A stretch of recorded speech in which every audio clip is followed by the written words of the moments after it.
Hello and welcome to the OffTheMark podcast. I'm your host, it's Luke, and with me as always is... It's Fred. Today we will be concluding our prequel arc-ish, even though I said that last week, with 2 Clone Wars episodes apiece. So... Oh my god, sorry, I was just looking at Twitter, someone in a Superman costume is on the set of The Batman. Really? Yes, and they are part of the cast. Oh. People think it's a fancy dress party, but they are there, and they are. Well, it is coming to Halloween. Yeah. Anyway, off topic. Yeah. We get a to bit. talk about Clone Wars. The only good. No, actually, I don't even think Disney have made good Clone Wars, really. I think season 7 was one of the worst of the show, but I'm gonna start with the Siege of Mandalore arc. We both got 2 arcs each. I don't know if I mentioned it. So, Siege of Mandalore for me is probably one of the worst arcs of the show. It's on level with the arc before it, the one with the 2 sisters, they're really annoying ones. The Martyr sisters, that's them. Yeah. It's like on par with that. Ahsoka in this arc is definitely a Mary Sue. Like, she's not 99% of the time. She's definitely not in the other arc I'm going to talk about. But in this arc, yeah, she's a Mary Sue. Like, she just is. Like, in the beginning, when Obi-Wan comes in and says, "Oh, Chancellor, they're being attacked," or whatever. And then she says, "Oh, you're always playing politics." No, this is the person who's leading the war. And she's treated like she is right. That's not playing politics. It's just, this is the High Command. You deal with the High Command over a planet you don't have much right to be on. It's not playing politics.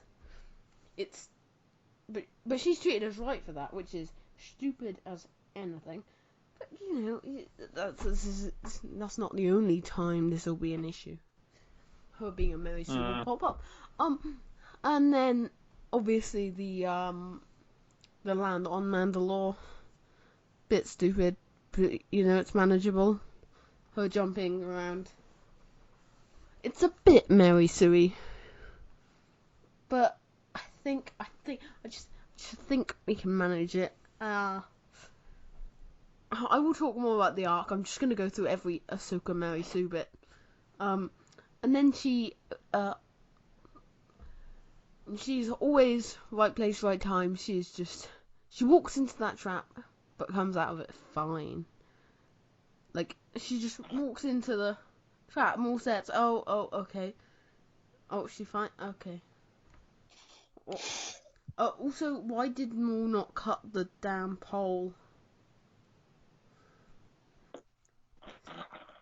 You know when she was on a bit of a pole lower than him. If he just cut it, she falls. You get out fine. You're safe. A bit. But I just. But no, I think the arc itself has a lot of structural problems. It kind of frames like episode 3 takes over the place of like 2 or 3 days. When episode 3 takes like, it's like 6 months. Episode 3 is, right? Yeah.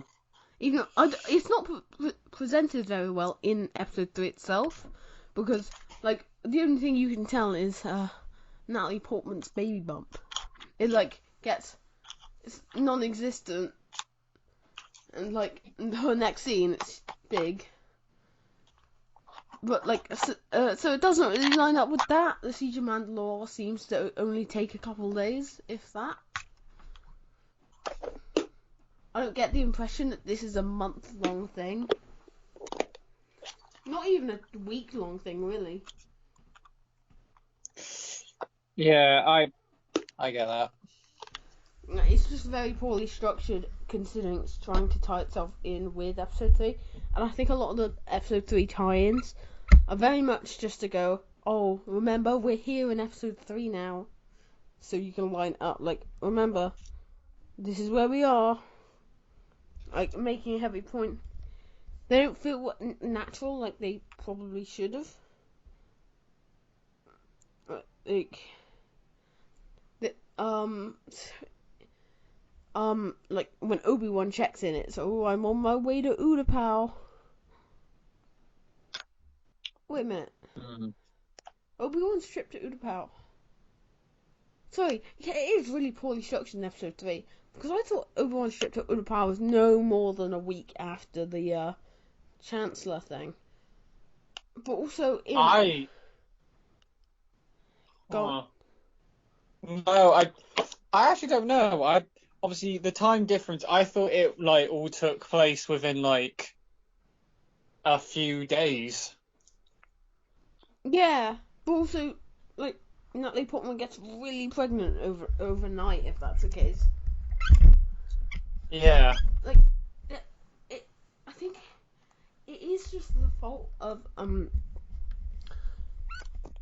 episode 3, because episode 3 is poorly structured in the same way that this arc is, but it doesn't excuse this arc from being poorly structured. Had this arc been sort of 6 months and kind of written off some of the issues with episode 3, then it would be fine, but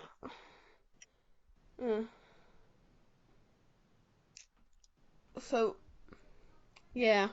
And I think even in the beginning of this, in the beginning of the Bad Batch arc, Padme looked slightly pregnant. Yeah. Like, but they've just sort of retconned it, and it's a messy arc set around a messy film, structurally at least. Yeah, I get that. And then, Siege of Mandalore is what it is, and then we get to the big finale where we know exactly who's surviving and who's not, because the Rebels has already happened. The finale would have been way more interesting had it come before Rebels. Like, well, obviously you can blame Disney for that. Yeah, you can blame Disney for it, and it's Disney's Because fault. obviously, if they hadn't of just decided to just get rid of at like the point that it was going to, we probably would have gotten this before Rebels, and then we would probably gotten Rebels now. Yeah, see, I think the bigger issue is throwing in the reference to the Siege of Mandalore in Rebels. Like, I just think that you immediately know how this is going down now. Yeah, you do. Like, had they not referenced it, you wouldn't have needed to do it, and therefore, you could have just had a Rex and Ahsoka escaping the Temple arc, just them escaping the Jedi Temple when everything's going wrong, or something, just something way simpler, but yeah. So okay. And then the final episode, it's fully action episode. For me, that's probably the best episode of the arc, just because there's no place where you can screw everything up logically. Like, everything's going to make sense, because it is just an action episode, and it's quite a nice action episode with a really nice end. So I'm not going to judge that episode too much. It's just a pleasant episode. Would you like to take and go with your first arc? I will. So, yeah. So wait, are we just pointing out like what the good things and the bad things, or are we just? Yeah, just all right. Go with the things you want to talk about with it.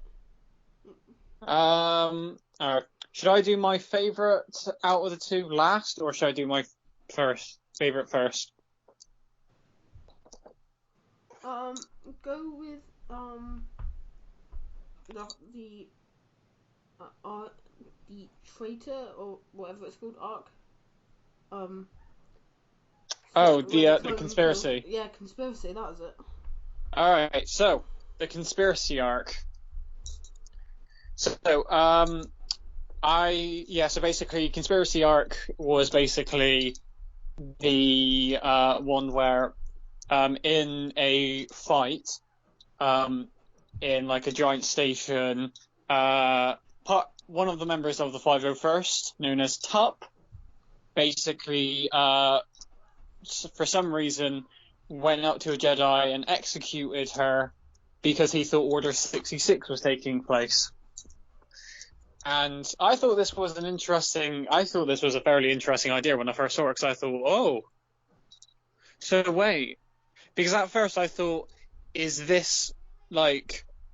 Order 66 happening? But then I realized it can't be, because it's too early. Like, Anakin isn't at the Jedi Temple doing murderous intentions to younglings, teaching them how to swing. But yeah, I think the arc was I think I enjoyed the arc because it had its good moments and its moments, but also because I don't know if you have this opinion, but it did have a bit of like an emotional thing for a lot of fans. Well, yeah, it's definitely the strongest arc in terms of how hard hitting it is, and it's also the first arc that really shows you the gravity of Order 66 and what it does to the clones. I think this... Wait, I just realised something. Okay. Basically, spoiler to anyone who has not seen the conspiracy arc, but obviously 5 dies in the end. Yeah. So this was technically one of the longest running characters that dies within the series. Yeah. And obviously, was he the last longest running character to die within the series? Yes, I believe he was. So that's an interesting one, because I actually did not realise that. So that's probably the reason why it was so emotional, because after that, which important characters actually died? Yeah, I think in terms of, I think it does bring up questions about how clones acted in episode 3, because it just felt in episode 3 like the clones heard the orders and just went, oh yeah, this is that. Yeah. In this, it feels way more like they're on mind washed, and I prefer this, but I do think it brings up questions in episode 3. Yeah. On its own, it's kind of like the Siege of Mandalore, and if you look at it alone, as the arc alone, it's way better than it actually is if you think about the things that go on around it. So the films, how it connects to the films. But yeah, you can keep going. Yeah, because I kind of felt like we needed this to understand the reasoning for, obviously I think everyone within the Star Wars community before the Clone Wars series came out was, why did the clones do it? Were they always bad? Were they always this? And this gave us a bit of a detailed explanation on why they actually did it. It gave us an answer. I wouldn't say a good answer, but it gave us a very firm. Okay, this is an answer to this thing. So yeah, I think. But it did.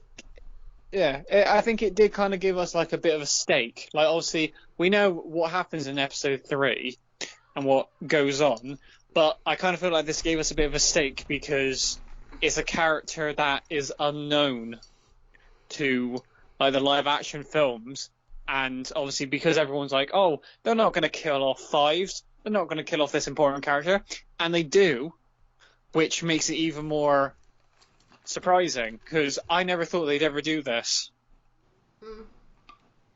Because obviously 5s is a popular character, and when they introduced him, I think everyone took quite a shining to him. And funny enough, leading into the Siege of Mandalore, the voice actor for all the clones, the Bradley Baker, basically said that said to a fan that Fives has a role within the final arc of the season, and then obviously it was true. So, yeah, but yeah, I think the conspiracy arc is interesting because it shows off how corrupt not just Coruscant was, but just how corrupt Camino was as well. Because obviously, I think it was Nalase, who is the medical director on Camino, who basically knows exactly what's going on, and also talks to the Chancellor and also to Dooku and all that. Yeah. So it does kind of show off a bit more of like how corrupt everything was, because that's the thing. I don't think anyone knew how far the corruption actually went within the series until we saw that it reached all the way out to Camino. So it's a very interesting one. I'm trying to think. I think a bad point I'd kind of have is the fact that I kind of feel like we could have been given a bit more information to get people to understand more about what's going on. Oh yeah. I do want to make a comment of I think this really showed how how much Jedi had to bend to Palpatine's will. Like, yeah, a big thing was, you think if Anakin was in Shaq T's role, he would have believed Fives. He would have 100%, like, and it shows how selective the Jedi, or how selective Palpatine and the Jedi Order was. And I think, though I do think it would have been better if it had been Luminara and Dooley in that role. Just because she's already shown to be so distant. Like, someone who I truly wouldn't believe would listen to Fives. Like, I think that. But I also think at the time they wanted to use Shakti more because they planned on showing her death. But then they didn't end up doing it in Siege of Mandalore arc. Yeah. Thanks, Disney. Thank you. Actually, Disney were in control. What season was this? Season 5? I think it... actually, no. This was not season 5. I think this was seasons... It might have been season 5. It was either season 5 or season 6. Oh, yeah, no. Season 6. If it was season 6...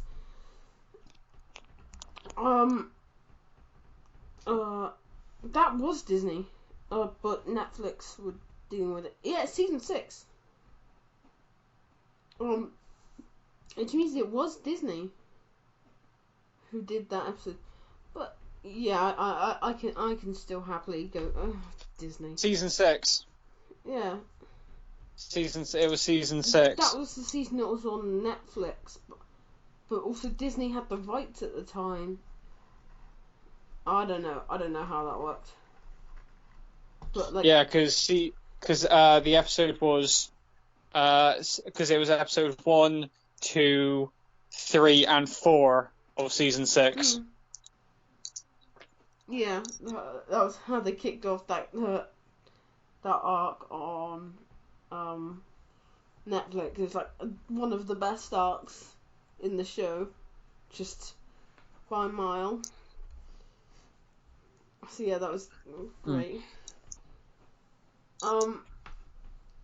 Yeah, that is a very, very good arc. I think, unless you've got anything more to say, I'll slide along to my second and final arc, and then we can cover yours after that, and that will be the whole show wrapped up for this week. Okay. Go ahead. This is actually a good arc. So my second and final arc is The Wrong Jedi. The arc at the end of season 5, in which Ahsoka is forced out of the Jedi Order. This arc begins with a pretty, I'm not a massive fan of the first episode because I just don't. I feel like it spends way too long getting to the point. So episode 1 begins with like this chase on I don't know what planet where Ahsoka has to save Anakin as their ships crash. With the buzz droids and stuff, and it's a little bit of a mess. But Yeah. you know, it's fine. But I just don't feel like this arc gets going quick enough because then they hear about there's been a bombing of the council building. They deal with Letter. They're suspicious of her, and then they're not, and then they are, and then they're not. And then Letter gets taken to jail. And like this arc, for me, I don't think it really kicks off until the second episode. Is it the second episode? Is it at the end of the first episode which Ahsoka runs? Oh, what? What do you mean? Where like she gets framed? Yeah. Is that the end of the first episode, or is it second No, episode? so that's the end of the second episode because in the first episode, Letter goes to prison, and then in the second one she dies in the beginning. Yeah. Yeah, pretty sure. Oh yeah, no, we've got that whole chase. I think it's kind of awful. I don't know why Ahsoka was doing her wiggly arm thing while Letter was being choked. I don't know what she intended on doing. She's just sort of waving her arms about, which makes her look way more suspicious. Yeah. That just doesn't compute to me. But hey. I mean, it is what it is. So, and then as she leaves, all of the clones are magically killed. It's just her whole path. It's like, oh, clone's dead. It was that feels very convenient. Like, how did Barriss, assuming Barriss did it, Barriss killed them clones. But even then, that doesn't make sense to me, because there's cameras throughout the hallways, but they never bring them up, except in other arcs. Yeah. Like, surely there should have been cameras. There should have been cameras in every... Yeah, around the cell, like the cell block, when someone's trying to run away, surely you should have cameras at every inch in any direction that they can leave. And they especially do. Outside the control room. In other episodes, they do, but, and the audio is magically gone from the cameras. God knows how Barriss would have done that. Like, the amount of things Barriss does in this arc is ridiculous, considering how. And, like, I wish they'd just implied that maybe there was more people on the inside with her. I think that would have made slightly more sense. Either that, or she was, like, convinced by, I don't know, say Count Dooku, because obviously you know that he already has influence within the Republic. Yeah. So if you said that, obviously she had already kind of turned to the dark side a bit, and was helped because she was offered help and stuff because there was a lot of corruption. That could have implied. I do feel like if she dealt with Dooku, she truly would have been a villain. And what I praise this arc for most is how Barriss Offee, despite how awful the way she went about her plans were, she was right. Like, she was right about everything. About everything wrong with the Republic. They say she drifted to the dark side, but she was just right. She was right about the Republic. She saw what it was becoming, and I'm praising someone who could be considered a Nazi. But I don't think she was wrong at all, except for the action she took, going after Ahsoka. Ahsoka, who is one of the only characters in the Order who questions the Order, and as we saw on the Siege of Onderon, I can't remember what the arc is actually called, but it's a siege and it's on a planet called Onderon. It's I think it's called A Battle on Two Fronts. Oh yes, it is. But like that arc, Ahsoka is one of the few Jedi who would listen to her, or would listen to Barrett if she told her how corrupt it was, how broken the system was. So I think going after Ahsoka specifically is just wrong. Even though she kind of had to. She kind of had to when Letter was about to tell Ahsoka. But then if she wasn't planning to the whole time, how would she have killed all the clones? Oh wait, no, that happened a bit after. That's fine. Did it? Yeah, yeah, it did. It happened. It happens. Yeah. But like, but she Bass had already gotten rid of the audio for that. So it looked like she was planning to get Ahsoka anyway, even though Ahsoka is the one person who would listen to her. That actually really bothers me. It's like,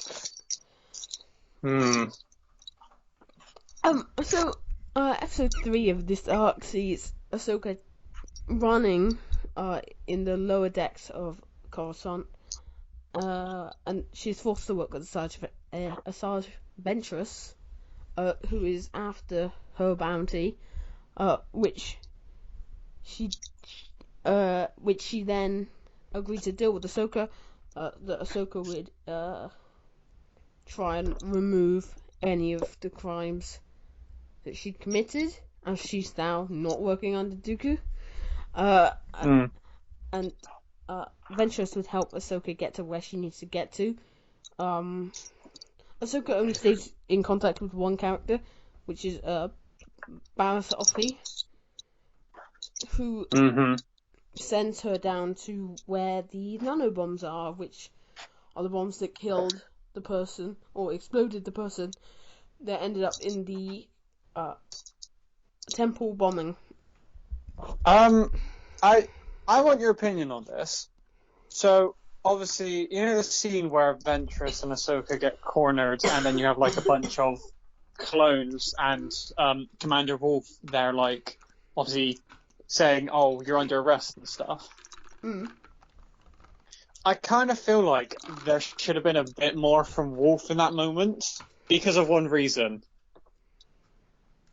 And that reason is because, obviously, Wolf has a cybernetic eye, and obviously the reason he lost his eye was because of Ventress. So I kind of feel like there should have been a bit more from Wolf. Yeah, it should have been a bit more of a grudge.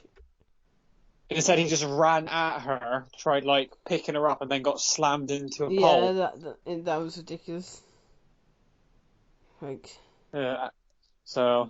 It was funny, but kind of felt like it should have been a bit more, like... bit of a waste. He could have at least said something. He could have at least said, like, this is for my eye, or to show that there's an actual vendetta. Yeah, he could have made a reference to it, which, yeah, that would have been a bit better. Yeah, of all the issues with... See, I went in talking about this as, like, one of the best arcs in the show. And now I'm questioning everything, because it's like, wait, that doesn't make sense either. What the hell?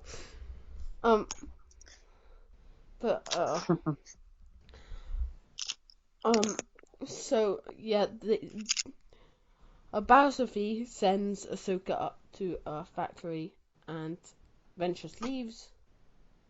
Barriss steals Ventress's mask and sabers, attacks Ahsoka, leads her down into where the nanobombs are, right as she's caught by clones and the Jedi, which is the end of episode 3, I think. Is it 4 arc? Is it 4 episode arc? Okay. Yeah. And then episode 4 is Ahsoka trying to prove herself innocent. She works with Padme, and they try and prove her innocence at Council, even though the Council believes that she is...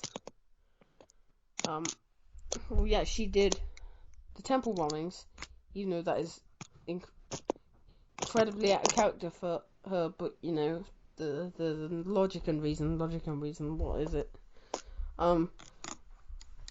So, yeah, Anakin goes down into the depths, finds Ventress, who he ends up believing I think it's iffy. Him believing. Obviously, we know the reason for why he didn't actually do anything about her. Yeah. It's obviously because they had already set up like an arc for her to her and Quinn and Voss to have like an arc together, and Yeah. I'd love to get them as an episode, but I don't think we will now. I think that's just too far gone. But the book's there. yeah, because obviously we have already rendered footage for the arc that they were gonna do, but they obviously decided not to. That's in the Lost episodes, right? Yeah, that is. Yeah, that would have been fun. You know. There's a few interesting things for the Lost episodes. So, yeah, he believes her. Finds out the only person Ahsoka had spoken to was Barriss Sophie, and that was the person who sent her down to the place she got caught. So he goes, figures out Barriss Sophie has embraced the dark side a little bit. And they have a fight, proves Ahsoka's innocence. Ahsoka eventually turns down the Jedi Order after they offer her back because she sees how corrupt it is and how right Barriss was. I still think we need to see Barriss Sophie again. Yeah, we never really got closure on what actually happened to her. Yeah. Yeah, I think we need more with those two because we don't. I don't think Barriss hates Ahsoka by any stretch. I don't know the situation there though. I think she could have at least kind of showed up in the end of actually in the final arc of the season, because it could have been Ahsoka, the Rex and Ahsoka could have escaped to Coruscant and snuck into the prison, and she would have had one last conversation with Barriss, and then. No, I just don't think that would have made sense. To be fair. If they went to Coruscant, which was remember Coruscant from the end of episode 3, it was a hellscape. That's just I think it's fair. I think we'll get the Barriss conflict. Dave Filoni has plans for Barriss in the future, so I'm not too worried. Originally, there were rumors that was going to be she was going to be one of the Inquisitors in Jedi Fallen Order, but ended up not being. So. Yeah. But yeah. Because a lot of people said that she was the seventh, not the. Is it the seventh sister from Rebels? Yeah, but she could have been. She could have ended up being her, but we really need that Ahsoka show. If we get that Ahsoka show, we'll definitely have Barriss in it. Yeah. I think I quite like the arc, but it's really easy to pick apart like a lot of Clone Wars is. So, do you want to take the last arc that we'll be talking about today? Yes. So, this arc is both loved and hated by many Star Wars, Clone Wars fans. And this is the Umbara arc, which is part of Season 4. And anyone who watches the Clone Wars knows exactly what this arc is about and knows exactly what happens in it. So, obviously, the arc is basically about the Republic pouring many of their resources into trying to capturing the planet Umbara. And because it's a giant, cesspool of darkness and, very, very bad things, you see a lot of clones get massacred. Obviously, you follow the most formidable and recognizable clone legion, which is the 501st. And in the beginning, yes, Anakin does lead the 501st into battle, but then he is called away by the Chancellor, which is slightly weird, a bit interesting. They don't really give any reason for him going away, just that the Chancellor has asked him to go, and obviously General Crow comes in. And I get that they wanted to kind of have a new Jedi that would have been different than the others. It's just interesting that they used the design of Dex from Episode 2. So, obviously, I feel like this arc is very different to expect, because it kind of shows you how real and gritty this is towards everything, because it actually shows you how realistic it actually is to real warfare. Because obviously in war you see a lot of people dying, and there are countless losses within the thing. But yeah, obviously in the next episode you have which is titled The General. You see both Rex and Fives discussing why Krell is basically sending all of them into their deaths unnecessarily, without a care in the world. They just don't understand why he's like that, why he has a hatred for clones. But yeah, it's an interesting thing, because you see more deaths in this arc than in any other arc. I think. Would you agree with that? I don't remember this arc, to be honest. Well, I think because in the first half of this arc, I think at least I can't even imagine what number, but I think in the first episode at least over 200 clones are massacred in the first fight. Yeah. And obviously in multiple different ways. You see one get picked up by a giant creature, then swallowed. A lot of them be electrocuted by small robotic probe, and then a lot of them are just shot down by the Umbarans. So I think this is really the most grittiest arc. I'm not gonna lie, I kind of feel like to everyone who's watching, we keep on going back. We keep referencing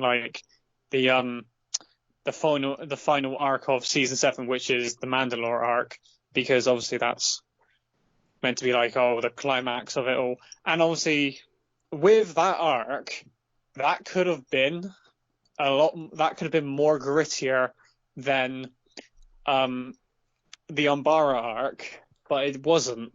Yeah. And I kind of feel like if they had made it a bit more grittier, that kind of would have gave it a bit more oomph to it. Yeah. And yeah. Yeah. And plus, you have a character that we have known for a while. You have a few different characters in it who you don't really see that much in anything else, and you think, oh, are they actually going to die? Because you see mainstake members of the 501st get gunned down and then basically nearly get killed. And it's a kind of a matter of considering, do you follow orders and be a good soldier, or do you think for yourself and take things into your own hands to ensure that you can win? And that is the whole thing. Because within the arc, you hear Fives say, "Do you really think that, or is that what you're programmed to think?" And not gonna lie, you kind of see how much the clones hate Krell, and how much Krell hates the clones, because Krell basically raises a lightsaber up to Fives, just saying I'm fully happy just to kill you right here. Yeah. Which shows that obviously he's not a normal Jedi, and I found it interesting because I both hate and love the arc so much. And obviously you have, like, here's the thing. With a lot of arcs, you sometimes have, like, mainstay characters in it who, oh yeah, they're not going to kill, and you have characters who you've known for a while who you think, oh, not too sure. And like that, one of the characters does die, and this being Hard Case. And obviously, I care about the clones. I think, like, obviously, if I see a clone die, I always get like, oh shit, that was sad. But obviously, with Hard Case, we've obviously seen him since season 2, so. Yeah. And yeah. Alright. Do you have anything more to say on the Umbrella arc, or is this it for the episode? I think the only thing that I have to say about it is it's a good arc. Yeah. I think it's got more good points than bad points. I think there's only a few bad points about it, but it's mostly good. So yeah, that's what I've got to say. That's it. Alright.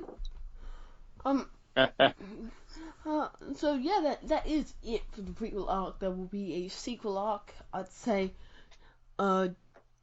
next. Oh, that's weird to say, but next year, because like next year's based on how many we do, we probably average like 3 per month. So I think we're only like 9 episodes off next year, which is weird to think about.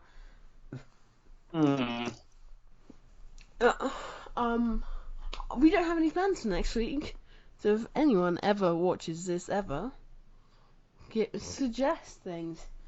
Me and you are gonna need a meeting at some point.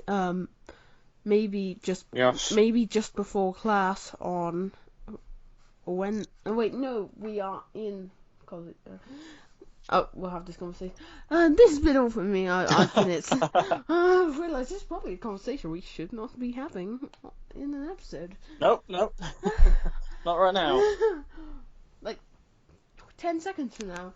I've been Luke. He's been Fred. Goodbye. See you guys later. Okay, so we do need to discuss. We need to. It's like, wait, why am I having this discussion now? I was thinking that. I was like, do they really know what our personal stuff is? Well, yeah, but I was being really vague, so you wouldn't be able to figure it out. Yeah, true. But it's like, so yeah, we do need a meeting because we are out of ideas now. Is it? That's the pile gone. So we will need to discuss that before next week. Yeah. Because we're in college both Wednesday and Friday next week. Yeah, we are. Yeah. Yeah, we're in class. We might discuss it Wednesday morning. I don't think that'd be the worst idea. Yeah. No, I think it'll be alright. Yeah. Oh, figure it out. I gotta go. Goodbye. Alright, I'll see you. See ya. See ya.